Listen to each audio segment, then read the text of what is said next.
Magandang araw po. Magandang araw po, mga ka-Pokemon. Mga kababayan natin dyan na interesado po sa Pokemon investing, Pokemon collection. Nandito po ang inyong munting lingkod, ang Just Trading, para po tulungan po kayo. A thing or two ay makabahagi po kami sa inyong collection ng Pokemon cards. At meron po tayong mission. Ito po ay ang pagpapalaganap at pagpapalaki po ng ating community at turuan po ang ating mga kababayan. Lalo na po yung mga newbies, lalo na po yung mga bagong papasok po sa hobby na ito. Muli, isang magandang araw po sa inyo lahat, mga kababayang ka-Pokemon. Meron po tayong Grand Raffle this coming Saturday. Anong date yung Saturday? November. This coming Saturday, November 30 yata, kung hindi nagkakamali. Mga ka-Pokemon. Meron po tayong Grand Raffle. Ang ating grand prize or giveaway. Main giveaway po. Wala iba kundi itong Temporal Forces.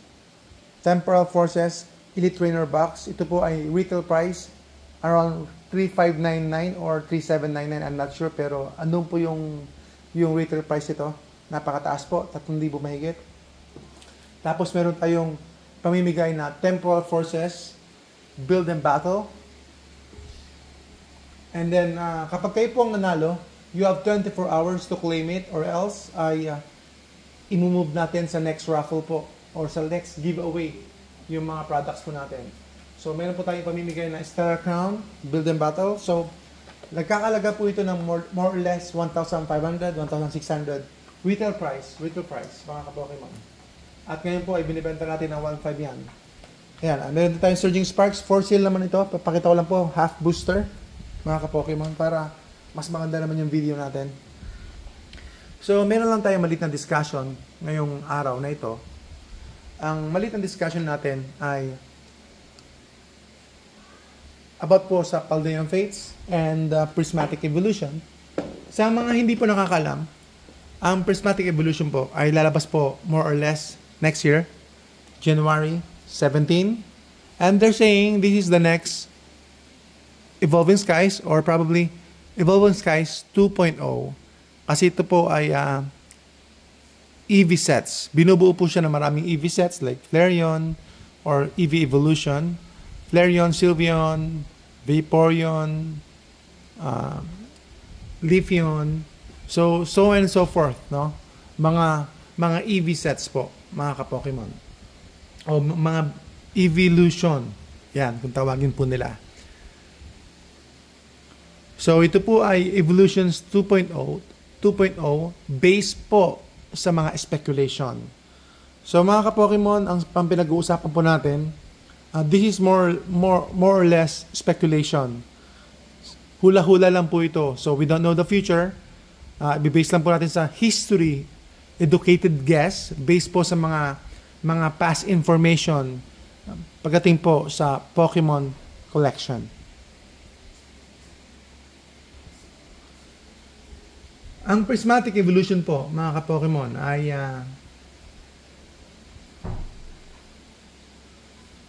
sobrang hype, sobrang FOMO, sobrang mahal na po. Pero hindi pa ho lumalabas. We are still within pre-orders. No? Wala pa ho talaga. Hindi pa ho released. It's going to be next year pa po ang release niyan, January 17. Yan po yung as of now. Pero more or less, baka ma-delay pa rin po yan. It's going to be delayed possibly. Yung release po niyan depende po sa Pokemon Company. So they're making free money. They're going to make a lot of profit on this product. Nagugulat po ako ngayon. Mga ka-Pokemon. Bakit po? Dahil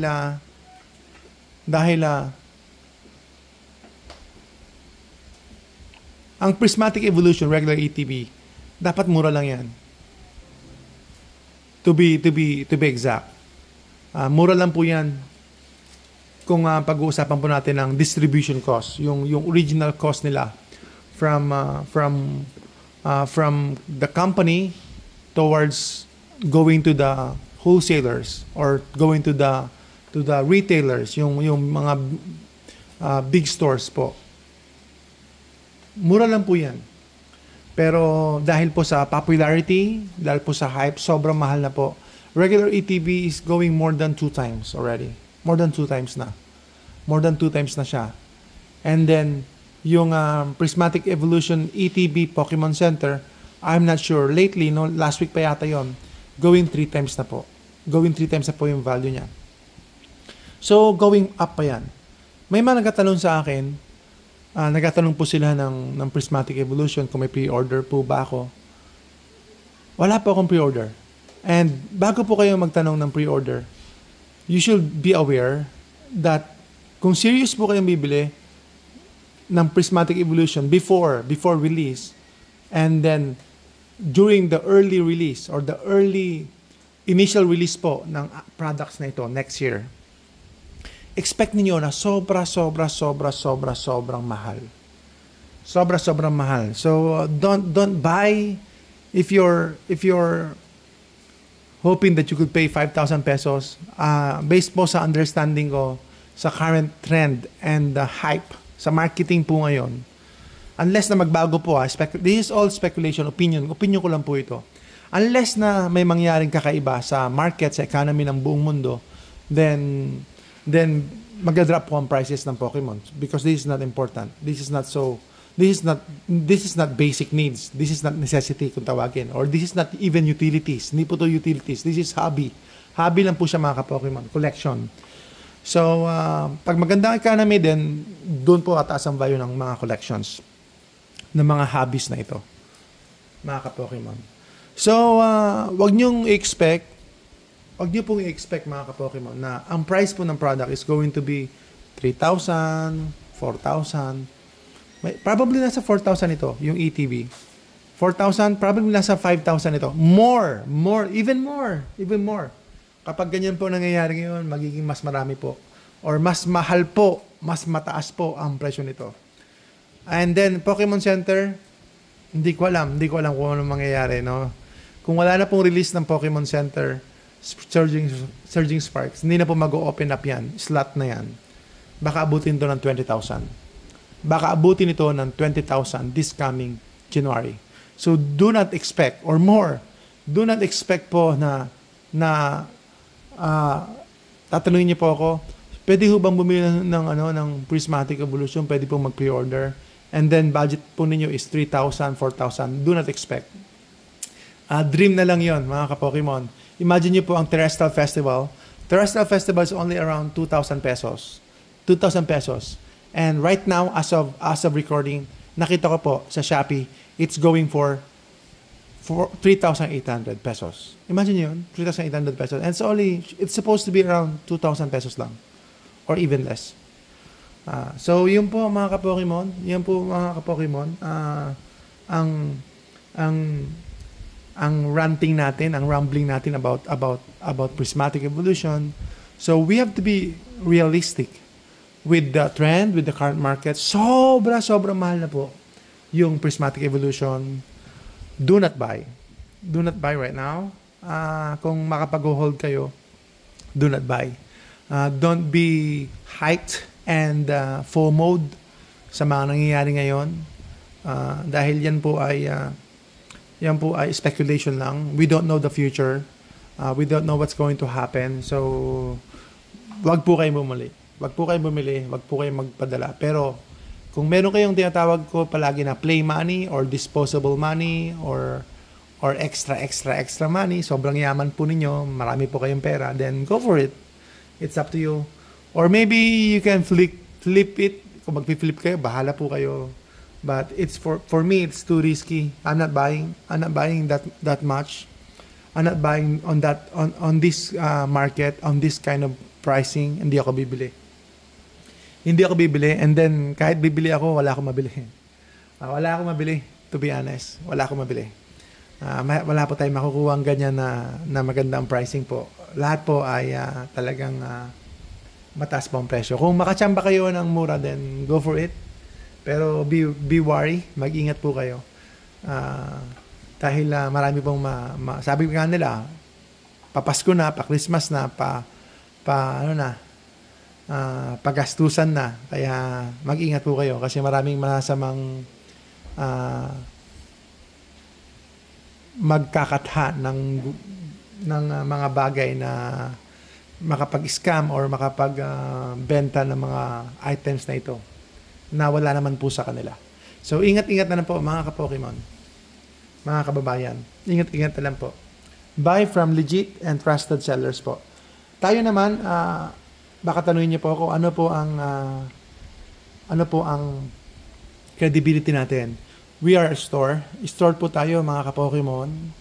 Store po tayo sa hobby na ito, and then we are an investor and collector as well.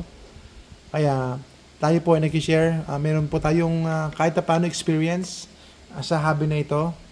And then this is also very very serious po tayo. Andito na po ang ating ating livelihood, andito na po ang ating oras, andito na po ang ating mga efforts, mga resources dito na po sa hobby na ito. So we are very very very, very serious, and we have so much stocks coming in this coming December, and hopefully this coming year, February next year na po. Abangan po ninyo yung mga stocks natin, mga ka-Pokemon. And this is a very risky advocacy or hobby or enthusiasm. Risky po siya kasi alam niyo na, it's a collection. It's not a necessity. So anytime pwede lang bumagsak ang presyo. Anytime yung mga cards na ito ay mawalan po ng value. Especially po mga ka-Pokemon pag binuksan po ninyo. So I'm staying with sealed. I'm opening a lot of packs, but I'm keeping most of it sealed. Hopefully makayanan ko yung tao dito, yung desire, makontrol ko yung sarili ko na magbuksan yung mga packs. So we have a lot of those origins because we believe on this set. We have a lot of Chilling Reign, Silver Tempest. We have a lot of Crown Zenith coming in, mga ka-Pokemon. So yun po yung mga items sa pinaniwalaan natin. And then Paldean Fates, but we have limited stocks. Okay, congrats din po sa bumili ng Surging Spark sa akin, pre-order, Pokemon Center. I only gave them for around 5,000 pesos, 5,300 pesos. Yan po yung Pokemon Center natin, Surging Sparks. Nag-pre-order po sila sa akin ng 5,000 lang. But as of this video, right now, or yesterday, nakita ko po, may nagbebenta po sa Facebook groups ng 7,500. So, theoretically, meron po tayong unrealized gain. Yung mga nag-pre-order sa akin, if the market price right now is going to be 7,500 pesos, ang running price niya na po sa mga groups dito sa Pilipinas or dito po sa market ng Pilipinas sa Pokemon, yung Pokemon Center Surging Sparks ay 7,500. Then meron kayong unrealized gain na 2,500. Meron na po kayong tubo kaagad sa akin na 2,500. Unrealized gain. Imagine niyo yun, December pala ngayon. November pala, sorry. November, excited naman tayo sa December. November lang po tayo ngayon. We are on November. Tapos, ilang weeks pa lang po ang Surging Sparks. Meron na kaagad tayong unrealized gain na 2,500 pesos. Meron na kaagad tayong unrealized gain na 2,500 pesos. Imagine nyo yan. So, congrats sa mga nag-pre-order. Congrats. So, yan po ang benefits ng pre-order sa akin, sa Jessa Trading. Benefited kaagad kayo. And ang tanging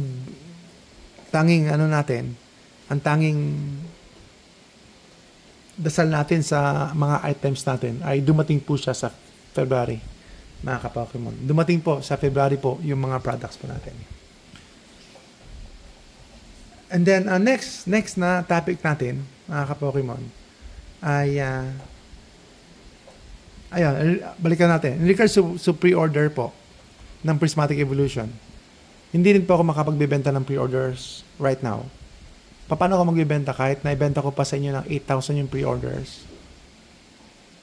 I do believe the product, when January comes, it's going to be 20,000. It's probably going to be 20,000. So, tinan nyo. So, I don't know kung kinu-convince ko kayo na bumili o wag bumili. But it's all speculation. Hindi ko alam kung anong reaction ninyo. Pero ako, reaction ko rin. It's mix din po ang reaction ko, and then yung response ko sa mga nangyayari po ngayon, mga ka-Pokemon. Pero generally, I'm not going to overpay that much. Kung kaya ko mag-hold, then i-hold ko. Pero kung kaya nyong i-risk yung pera ninyo, then go for it if you have the play money, mga ka-Pokemon. Bahala po kayo. It's your hard-earned money. It's your right. It's your power. It's your authority. Kayo po ang choice. Okay, next po. Ang Paldean Fates. Ang Paldean Fates po, ulit. Pokemon Center. Meron tayo, iisa lang po yun. Ayun lang po, Pokemon Center. Hindi ko na po ibinebenta, pero kung bibenta nyo, mag-offer lang kayo. Kung gusto yung bilhin pala, mag-offer lang po kayo. Meron po tayong Surging Sparks. Ayan, booster box. Very limited po yan. Mahirap na po humanap sa market, mga ka-Pokemon. Ito naman po, ang Paldean Fates. Mga ka-Pokemon. Ayan, Paldean Fates. Mahal na po siya ngayon. Mahal na po. Hindi ko alam kung makakakuha pa ako, pero mahirap na po gumawa kasi limited na rin po ang stocks. So, unfortunately, sa mga collectors or investor, it's going to be late pagka nagpatagal pa tayo kung hindi pa tayo bibili ngayon ng Paldean Fates. So, wag po kayong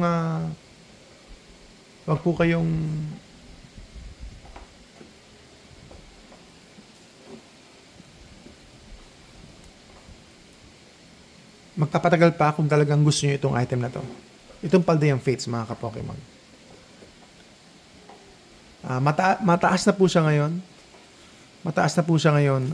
Sana noon pa, no? Doon na lang kayo bumili na marami. Sana bumili na ako ng marami noong nakaraan. Nung kailan mura pa siya, pero ngayon, gulat na ako. Siguro sa Bubble Mew yan. Taas na po ng Bubble Mew ngayon. Taas na po. Pero, it's your choice. Pwede pa rin kayo mag-wait. Kasi nasa reprint window pa naman ito. I think, nasa reprint window pa naman ito, pwede pa siya mag-reprint. Pero right now, ay pataas po talaga ang presyo. Dapat, pataas po siya, pero hindi pa naman siya ganun kataas. Pero, andun na po siya na talagang umaakyat na. What I'm saying is, mga ka-Pokemon, above retail, okay lang. Below retail, okay na okay. Patulan nyo na pag below retail.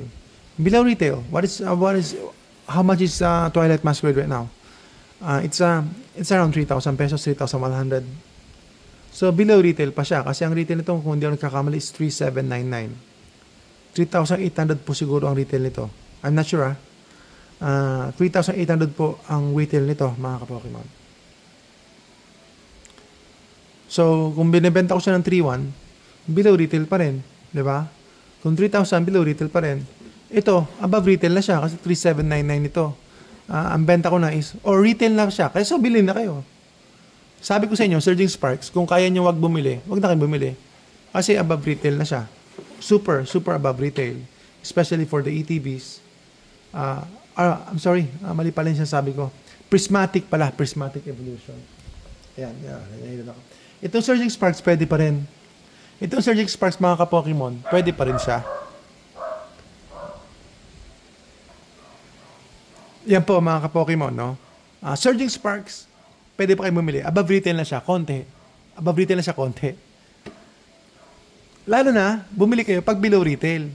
Below retail, bumili kayo.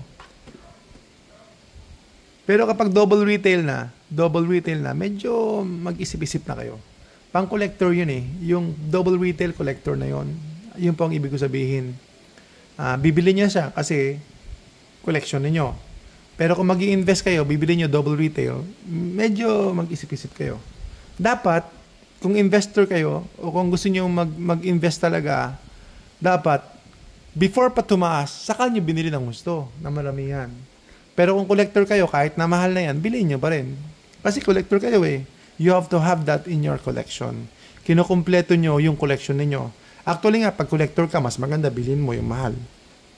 Pag collector ka, mas maganda kung mas mahal yung bibilhin mo. Kasi yan naman ang value ng collector. It's bragging rights. And then, the pride of ownership. You have that item, no? The pride of ownership, the status of being an elite na meron ka noon, sila wala. Ikaw meron, sila wala. So that is collector. So kayo po ang choice, kayo po ang option. Kaya sasabi ko, kung ako, hindi na ako bibili ng Prismatic Evolution. It's too hype, too FOMO. Kasi matagal po ang reprint niyan. May 3 years pa po ang Prismatic Evolution. At kahit itong Surging Sparks, kahit itong Paldean Fates, meron pa rin.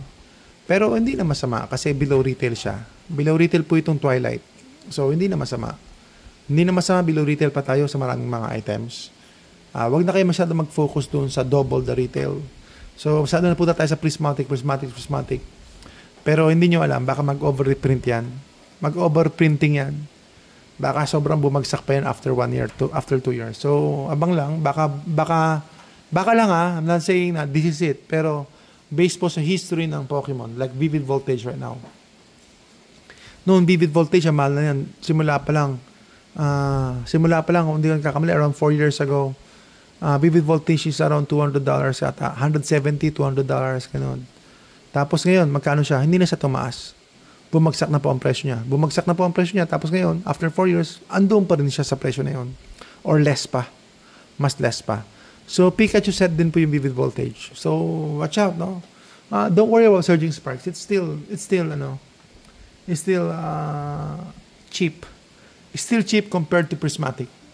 Still cheap compared to Prismatic Evolution right now. Yan po mga Pokemon. Yan po yung kwentuhan natin. Yan po yung sharing ko sa inyo ngayong araw na ito. Kung nag-enjoy po kayo, kung natuto kayo ng kahit konti po, natuto po kayo sa amin, then like naman po kayo, subscribe naman po kayo sa ating channel. At share nyo po. Meron po tayong giveaway. Meron tayong pamigay po sa ating community. At tulungan nyo po kami, mga ka-Pokemon. Jesra Trading, ang inyong lingkod. Mission Impossible po, mga ka-Pokemon. Maraming pong salamat. At ayan, Paldean Fates, pwede pa habang mura pa. Especially Pokemon Center and Fusion Strike, Pokemon Center. Ayan siya. Personal ko na po yan. Pero kung interested po kayo, then okay, i-give up na ulit. Para po sa ating mga ka-Pokemon. Isang magandang araw po sa inyo lahat, mga ka-Pokemon. Salamat po.